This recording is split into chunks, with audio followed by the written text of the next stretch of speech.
Buenos días, clase. Today we are talking about tense sequencing in sentences that are a little bit more complex.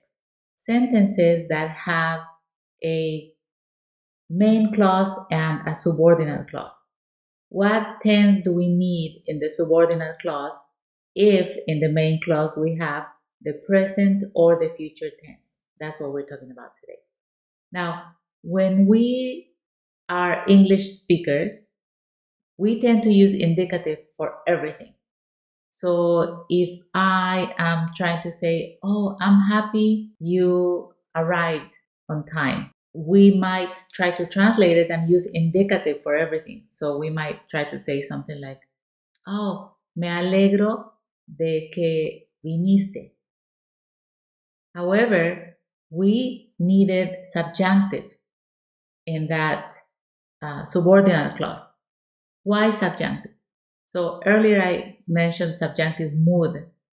What mood is the speaker's perspective.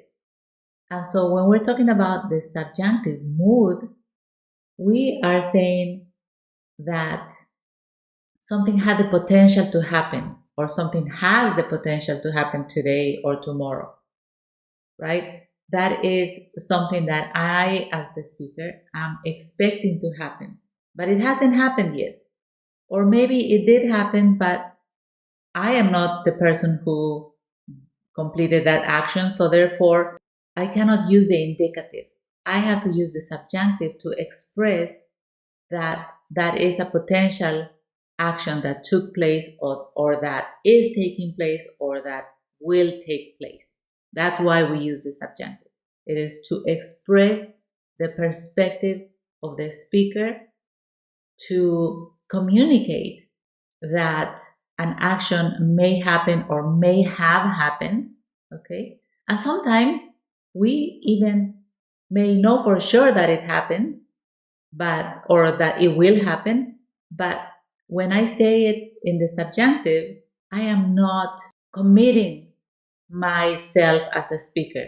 So I'm leaving a little bit of wiggle room to say that it might not happen, right? Because it's a potential action.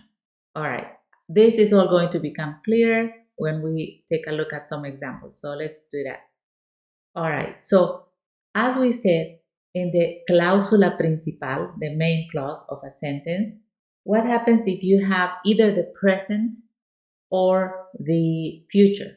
And as you can see, you can have the presente, presente perfecto, futuro, futuro perfecto, o imperativo in the cláusula principal. What tense would you need then in the subordinate clause?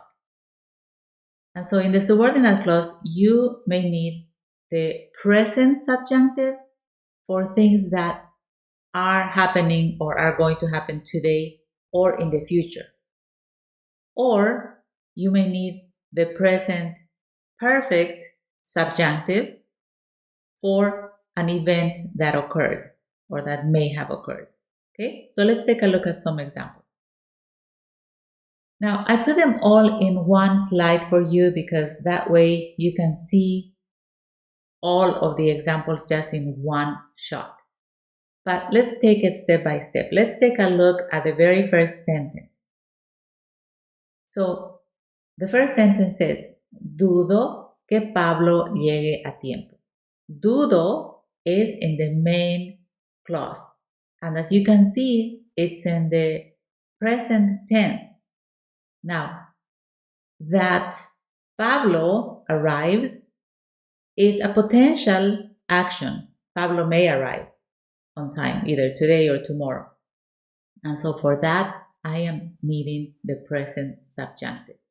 So all of the verbs in pink are in the indicative, okay? And all of the verbs in the subordinate clause are going to be in the subjunctive. Second example, te he pedido. I have asked. That is in the present perfect. Que pongas la mesa. That you set the table. that you set the table is also in the present subjunctive, because that's what I've asked. That part is indicative. For sure, I have asked that. That's why it's indicative. That you set the table, you may do it or you may not. Therefore, subjunctive. Let's take a look at the third example. Será imprescindible. It will be critical or it will be necessary. Será is in the future indicative. Que limpiemos la casa mañana. That we clean the house tomorrow. Now, it's an action in the future. I want it to happen, but it's potential, right? It may not happen. Therefore, present subjunctive as well. Next example. La lluvia habrá acabado antes de que tú llegues. La lluvia habrá acabado. The rain will have ended. Futuro perfecto. Antes de que tú llegues. So, the rain will have ended before you arrive. But you haven't arrived yet. Potential action. Therefore, present subjunctive. Diles a tus primos que vengan el sábado. Tell your cousins. That is imperative. Tell them, it's an order. Que vengan el sábado. But your cousins coming to visit on Saturday is a potential action that may happen on Saturday. Therefore, subjunctive. Lastly, this is an interesting one because up until now, you have seen that in the main clause we have presente, presente perfecto, futuro, futuro perfecto, or imperativo. And then in the subordinate clause, you have the present subjunctive. Okay? Why present subjunctive? Because the action hasn't happened. It may happen today or it may happen tomorrow. Okay? Now, in this last one, this is the tense that we learned last week, the present perfect subjunctive. Now, take a look at the sentence. Dudo que Patricia haya lavado su coche. Dudo is in the present tense. I am here sitting in the present tense. I doubt that Patricia has cleaned or has washed her car. This fact that Patricia has washed her car is in the past tense. However, I doubt, that means that I'm not sure if she did or not. Therefore, it's still a potential action that may have taken place in the past. Therefore, I am going to use presente perfecto de subjuntivo.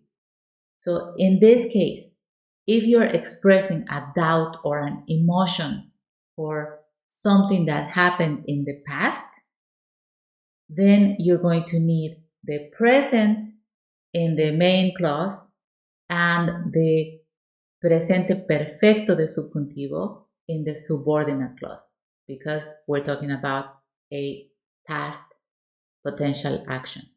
So what I am going to do now is I'm going to give you the beginning of the sentence. So I will give you the main clause, okay? And then I'm going to ask you to complete the sentences using the correct tense, the correct subjunctive, because you know you're going to need some type of subjunctive in the subordinate clause, okay?